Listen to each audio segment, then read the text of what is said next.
Hello guys and welcome to shady horror stories, जहाँ पे मैं आप लोगों के साथ ही घटी कुछ पैरानॉर्मल और डरावनी कहानियाँ सुनाता हूँ। सो अगर आप लोगों के साथ भी कुछ ऐसी कहानियाँ पेश आई है पहले, सो आप वो मेरे डिस्क्रिप्शन में मेरी इंस्टाग्राम आईडी होगी या मेरी जीमेल की आईडी होगी, आप लोग वो कहानियाँ मुझे वहाँ सेंड कर सकते हो। आज की कहानी एक हॉस्टल की है जो कि मेरे ही एक सब्सक्राइबर ने मुझे इंस्टाग्राम पे भेजी है। एंड वो कहानी स्टार्ट तो फ़नी वे में होती है, लेकिन उसका एंड वो बहुत ही ज़्यादा डरावना होता है। आई होप आपको पसंद आए कहानी। So let's begin. मैं एक चीज़ बताना भूल गया था कि इन्होंने अपने साथ में हॉस्टल की पिक्चर्स भी भेजी है और साथ साथ में बताया है कि कहाँ पे क्या क्या चीज़ हुई थी। मैं अभी रात के 3 बजे वीडियो एडिट कर रहा था, सो मुझे जस्ट ध्यान में आया कि मैंने ये चीज़ तो इंट्रो में बताई नहीं कि इन्होंने अपनी साथ प्रूफ भी भेजा है और वो मैं वीडियो में ऐड करने वाला हूँ। सो चलिए देखते हैं इस चैनल का क्या होगा, बिकॉज ऐसे किसी की पिक्चर तो ऐड कर नहीं सकते हॉस्टल की, बट उन्होंने भेजी है तो चलो ऐड कर ही देते हैं। फुल प्रूफ के साथ आपको वीडियो देखने मिलेगी, तो आखिर तक बने रहिए। चलिए मिलते हैं। मेरा नाम मोहित है। मैं दिल्ली के मंगोलपुरी में रहता हूँ। ये तब की घटना है जब मैं 15 साल का हुआ करता था। मेरी 15 साल की उम्र होने के बावजूद मैंने तब तक 6 स्कूल बदले। कुछ स्कूल से मैं मेरी शरारतों के वजह से निकाला गया, तो कुछ स्कूल से मेरी बार बार कंप्लेंट्स आने पर मेरे पेरेंट्स ने खुद ही मेरा स्कूल चेंज कर दिया। तब मैं स्कूल कम जाता था और घर पे रहकर वाइस सिटी नाम की गेम ज़्यादा खेलता था। आखिर में मुझसे थक हार कर मेरे पेरेंट्स मुझे घुमाने के बहाने दिल्ली से हरियाणा ले गए। वहाँ जाकर मुझे एक बोर्डिंग स्कूल हॉस्टल में छोड़ आए। मैं बोर्डिंग स्कूल में जा रहा हूँ ये मुझे पता भी नहीं था। जब मेरे घर वाले मुझे बोर्डिंग स्कूल में छोड़कर बिना मुझसे मिले वापस घर चले आए, तब तो मैं खूब रोया चिल्लाया और ढीठ बनकर वहाँ पे ही बैठ गया। खैर वहाँ के बच्चों से मिलजुल कर मैं वहाँ के रंगों में घुलने लगा। वहाँ मेरा एडमिशन 8th क्लास में हुआ था। देखते ही देखते समय बीतता चला गया और मुझे हॉस्टल में मज़ा आने लगा। मैं बचपन से शैतानी करता था और हॉस्टल में 10 में से 8 बच्चे मेरे ही माइंडसेट के थे। उनके साथ रहकर मुझे मज़ा आने लगा। जैसा कि आप इस तस्वीर में देख पा रहे होंगे, यही मेरा बोर्डिंग स्कूल था, जो कि एक गांव के अंदर बनाया गया था। इस बोर्डिंग स्कूल के अलावा यहाँ दूर दूर तक बस खेत और छोटे मोटे गांव वालों के घर थे। ये बिल्डिंग जो राइट साइड में है वो स्कूल है, जहाँ नॉर्मल स्कूल्स की क्लासेस लगती थी, और जो लेफ्ट साइड पे बिल्डिंग है वो पूरी बिल्डिंग हॉस्टल के बच्चों के लिए बनाई गई थी, जिसमें से ग्राउंड फ्लोर पे हमारा मेस था जहां हम खाना खाते थे। फर्स्ट फ्लोर पे हम सभी सोते थे और सेकंड फ्लोर पूरा ही खाली था। उसमें ज़्यादातर स्कूल के टूटे फूटे बेंच और पुरानी किताबें पड़ी होती थी। जो साइड में आप 2 रूम देख पा रहे होंगे, उसमें फर्स्ट फ्लोर पे एक वार्डन और उनकी फैमिली रहती थी, और दूसरे फ्लोर वाले रूम में वहाँ पे एक अकेले दूसरे वार्डन रहते थे। दूसरे फ्लोर के वार्डन बहुत ही अच्छे थे। सब बच्चों को अपने बच्चों जैसा ही माना करते थे। उनके घर में एसी लगी थी, तो यहाँ तक कि वो गर्मियों में हॉस्टल के बच्चों को अपने रूम में बुला लेते थे कि उन बच्चों को गर्मी में ना सोना पड़े। लेकिन उनके रूम के ठीक सामने वो जगह थी जो हमेशा बंद रहती थी। वो जगह तो ठीक फर्स्ट फ्लोर जैसी ही बच्चों के रहने के लिए बनी थी, लेकिन शायद हॉस्टल में बच्चे कम होने के कारण या पता नहीं किस लिए सेकंड फ्लोर के हॉल को लॉक रखा गया था। हमें डेली सुबह हॉस्टल से तैयार होकर स्कूल वाले बिल्डिंग में क्लास लगाने जाना होता था। अगर हमें और ज़्यादा सोने का मन हो या हमें स्कूल ना जाने का मन करे, तब भी वो फर्स्ट फ्लोर वाले वार्डन हमेशा हमें डांट पीट कर तैयार करवा कर क्लास लगाने स्कूल भेज देता था। छिपने के लिए कोई जगह ही नहीं थी। एक दिन सुबह सुबह वार्डन ने हमेशा की तरह हमें 5 बजे उठा दिया। नीचे ग्राउंड से हम रनिंग वगैरह करके ऊपर फर्स्ट फ्लोर पे आए, और जहाँ पे और बच्चे स्कूल के लिए तैयार होने लगे, तो वहीं पे मैं और मेरे 2 दोस्त विपुल और अब्दुल्ला, हम तीनों ने सोचा कि आज स्कूल ना जाकर पूरे दिन सोएंगे। हम फिर प्लान करने लगे कि आखिर ऐसा क्या किया जाए जो वार्डन हमें ना ढूंढ पाए और हम स्कूल भी बंक कर पाए। आखिर में हम तीनों में से ही किसी ने आइडिया दिया कि सेकंड फ्लोर के हॉल में जाकर छिपा जाए। या वहीं पे जाकर सो जाया जाए। हम लोगों ने मौका पाकर एक लोहे की रॉड फंसाकर सेकंड फ्लोर का ताला खोल दिया। दरवाज़ा खोला तो अंदर बस पुरानी टूटे फूटे बेंच पड़े थे, कुछ हॉस्टल के ही बेड वगैरह थे और कुछ किताबें वहीं आसपास पड़ी थीं। जब हमने दरवाज़ा खोला तो एक तेज़ बदबू हम तीनों के ही नाक में घुसी। वो बदबू ऐसी थी मानो हफ्तों पुराना कोई जानवर वहां पे मरा पड़ा हो। हम तीनों को ही एक बार को लगा मानो हमें उल्टी हो जाएगी।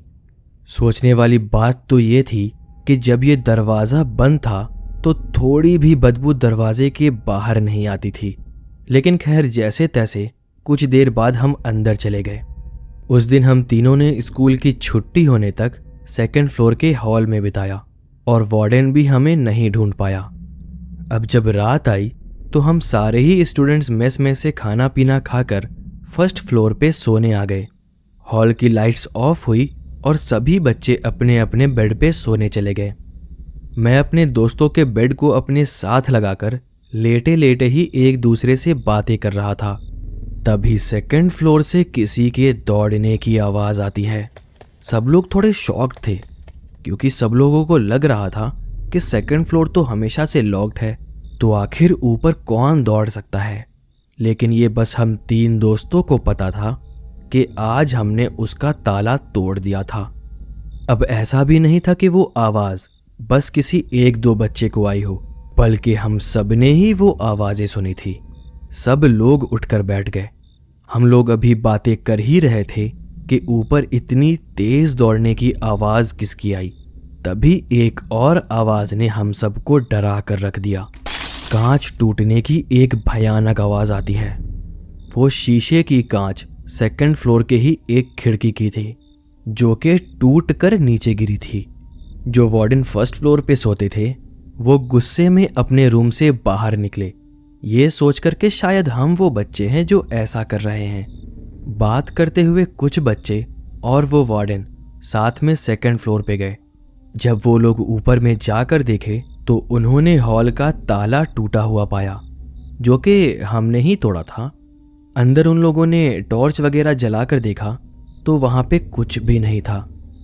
खैर वार्डन ने आकर तो बोल दिया कि हो सकता है कोई बिल्ली वगैरह होगी, लेकिन छोटे से छोटा बच्चा ये मानने के लिए तैयार नहीं था कि वो आवाज़ें बिल्ली की हो सकती है। खैर उसके बाद तो वो रात आराम से बीत गई। अगले दिन पूरे हॉस्टल में, यहाँ तक कि पूरे स्कूल के बच्चों में भी बात फैल गई कि हॉस्टल के सेकंड फ्लोर पे कुछ गड़बड़ है।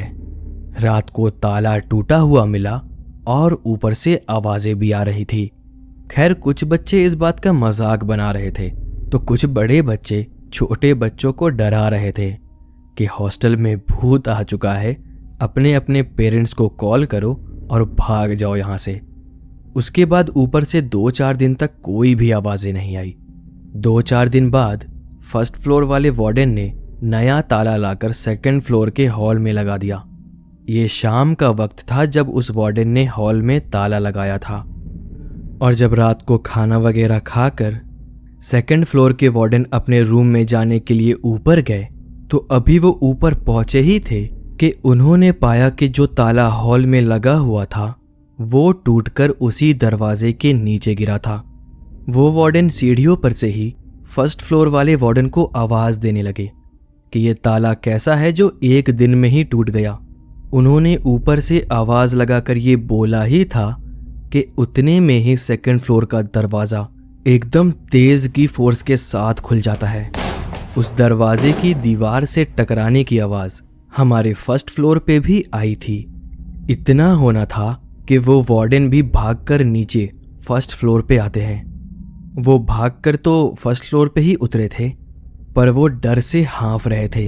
हाँफते हुए ही वो फर्स्ट फ्लोर वाले वार्डन से सब बताते हैं कि कैसे उन्होंने पहले उस दरवाजे का ताला टूटकर नीचे गिरा हुआ देखा और कैसे ठीक 10 सेकंड बाद वो दरवाज़ा झटके से अंदर की तरफ खुला। इतना होने के बाद हम सबको समझ गया था कि ये कोई ऊपरी चक्कर है। ये घटना होने के बाद उस रात वो वार्डन इतना ज़्यादा डर चुके थे कि वो ऊपर ना जाकर नीचे ही स्टूडेंट लोग के साथ हॉल में सोए। उस पूरी रात ऊपर से खटपुट की आवाज आती ही रही, लेकिन इस बार किसी की हिम्मत भी नहीं हो रही थी कि वो ऊपर जाकर देख ले या रात को चैन की नींद ही सो पाए। अगले दिन शायद ये बात वार्डन ने वाइस प्रिंसिपल को बताई। वाइस प्रिंसिपल ने फिर स्कूल खत्म होने के बाद हम सभी बच्चों को ग्राउंड में जमा किया और हम सबसे पूछने लगी कि मुझे पता है उस फ्लोर का ताला तुम में से ही किसी ने पहले तोड़ा है। वो ये बात इतने कॉन्फिडेंस के साथ बोल रही थी मानो उसे पहले से पता हो कि सेकंड फ्लोर पे कुछ ऐसी चीज मौजूद है जो बाहर से ताला खोलने पर ऐसा कुछ गलत कर सकती है। लेकिन हम तीनों दोस्त जिन्होंने ताला तोड़ा था, हम बिल्कुल शांत रहे। वाइस प्रिंसिपल या किसी को भी हमने नहीं बताया कि वो हम ही थे जिन्होंने सबसे पहले ताला तोड़कर अंदर जो भी चीज है उसे आजाद कर दिया है। अगले दिन संडे था। वाइस प्रिंसिपल ने संडे की शाम करीब 3 बजे एक पंडित जैसे दिखने वाले बाबा को हॉस्टल में भेजा। लेकिन उनके यहाँ आने से पहले हॉस्टल में एक और घटना हो गई थी। हरमन नाम का एक लड़का था जो कि 12th क्लास में पढ़ता था। संडे को सुबह जब हम सब लोग थोड़ी देर तक सो रहे थे तो ऐसे ही बैठे बिठाए उन बड़े लोगों में शर्त लगी कि उस सेकंड फ्लोर के हॉल में कौन जा सकता है। हरमन नाम के उस बंदे ने हामी भर दी। वो 2-3 बंदों के साथ ऊपर गया और हॉल के अंदर चला गया। बाहर से वो 2-3 बंदे हरमन को देख रहे थे, लेकिन जब हरमन को कुछ भी नहीं हुआ तो हरमन और निडर हो गया। उसने बोला, तुम लोगों ने अंदर आने की बात करी थी ना, ये देख अंदर भी आ गया और अब यहां पुशअप भी मारूंगा। जैसे ही वो पुशअप मारने के लिए नीचे झुका, चिल्लाते हुए बाहर भागा। उसे दर्द में भागते हुए देखकर और भी जो लड़के बाहर खड़े थे वो भी भाग कर नीचे आए। जब वो चिल्लाकर नीचे आए तो उनके चिल्लाने से हम सबकी भी नींद खुल गई। नीचे आकर हरमन अपना पीठ पकड़कर बैठ गया। जब उसने अपनी टी शर्ट ऊपर की तो उसके पीठ पे एक नीला धब्बा बना था, मानो उस जगह पे बहुत गहरी चोट आई हो। इसके बाद तो उसे जल्दी जल्दी हॉस्पिटल लेकर गए और उन बच्चों को जिनके साथ हरमन ऊपर गया था उन्हें वार्डन से दबाकर डांट भी पड़ी थी। खैर ये सब में ही आधा दिन निकल गया और उसके बाद जैसा कि मैंने आपको बताया, करीब 3 बजे वो पंडित हमारे हॉस्टल आए। उन्होंने सभी बच्चों को ऊपर रहने से मना कर दिया। हम सभी लोग ग्राउंड में थे और करीब 1 घंटे वो पंडित ऊपर अकेले ही सेकंड फ्लोर पे थे। 1 घंटे बाद जाकर वो जब नीचे आए तो बिना कुछ बोले वो हॉस्टल से बाहर चले गए। शायद उनकी जो भी बात होनी थी वो वाइस प्रिंसिपल ने उनसे पहले ही कर ली थी और उन्हें हॉस्टल में कुछ भी बताने से मना कर दिया था। जब वो नीचे आए और जाने लगे तो हमने उनसे पूछा भी कि ऊपर सेकंड फ्लोर पे क्या था, क्या अब भी वो चीज़ वहाँ पे है, पर उन्होंने हमसे कुछ भी नहीं बोला। शायद वाइस प्रिंसिपल ने उन्हें कुछ भी बताने से मना कर दिया था। खैर उनके जाने के बाद हम सभी बच्चे सेकंड फ्लोर पे गए। वहां जाकर देखा तो दरवाजे पे नया ताला लगा हुआ था और उस पूरे ताले पे लाल और पीले धागे से पूरे ताले को बांध कर रखे हुए थे। इसके कुछ दिन बाद हरमन भी वापस हॉस्टल आ गया। वो धीरे धीरे ठीक होने लगा था। इसके बाद भी पूरे ठंडी के मौसम में हमें अपने हॉस्टल के सेकंड फ्लोर से हमेशा किसी के दौड़ने की या किसी के दीवार पे मुक्का मारने की आवाज़ आती ही रहती थी। जब मार्च अप्रैल में हमारे फाइनल एग्जाम्स हुए उसके बाद मैं घर आ गया। उसके बाद अगले साल मैं उस हॉस्टल में पढ़ाई करने नहीं गया। हॉस्टल के सेकंड फ्लोर वाले वार्डन और ज़्यादातर बच्चे ये साल पूरा होने के बाद हॉस्टल छोड़ दिए थे। यहाँ तक कि हॉस्टल के तरफ से मेरे घर पे एक टीचर को भी भेजा गया कि वो किसी तरह से कन्वेंस करके मुझे अगले साल के लिए भी हॉस्टल बुला ले। लेकिन एक बार जो मैं घर आ गया इसके बाद मैं कहाँ उस हॉस्टल का मुंह देखने वाला था। हॉस्टल से आने के बाद मैंने फेसबुक और इंस्टाग्राम पे अपने हॉस्टल वाले लड़कों को ढूंढा। उनमें से मेरी जितने भी लड़कों से बात हुई सबका कहना था कि उस साल के बाद उन्होंने भी हॉस्टल छोड़ दिया था। शायद आज भी वो बोर्डिंग स्कूल चल रहा है, कई नए बच्चों और नए वार्डन के साथ। पता नहीं कि उसके बाद सेकंड फ्लोर का क्या हुआ। स्कूल प्रिंसिपल ने उसे और बच्चों के लिए भी ओपन किया या बंद ही रखा या ठीक करवाया, इसका आज मुझे कुछ भी नहीं पता। लेकिन हॉस्टल में भूत ये होते हैं, इसका मैंने खुद ही एक्सपीरियंस किया है।